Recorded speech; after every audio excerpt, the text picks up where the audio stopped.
10వ తరగతి మూల్యాంకన డబ్బులను వెంటనే చెల్లించాలని కోరుతూ ఉపాధ్యాయులు సోమవారం మెరుపు ధర్నాకు దిగారు.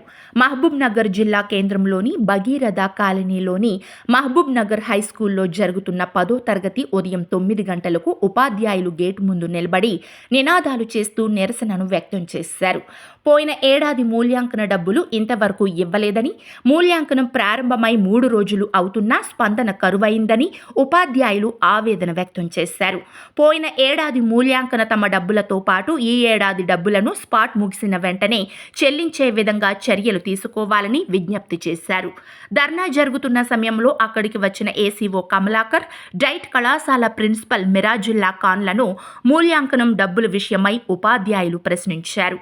ఏసీఓ సమాధానం చెబుతూ తాము ప్రభుత్వానికి నివేదించామని, డబ్బులు కూడా విడుదలయ్యాయని, ఈ రోజే రేపు ఉపాధ్యాయుల ఖాతాలో జమ అవుతాయని తెలిపారు.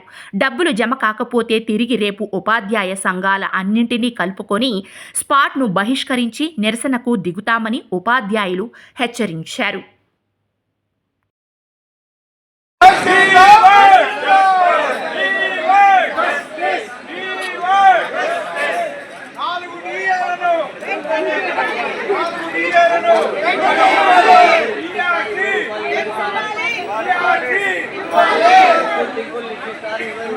Sir.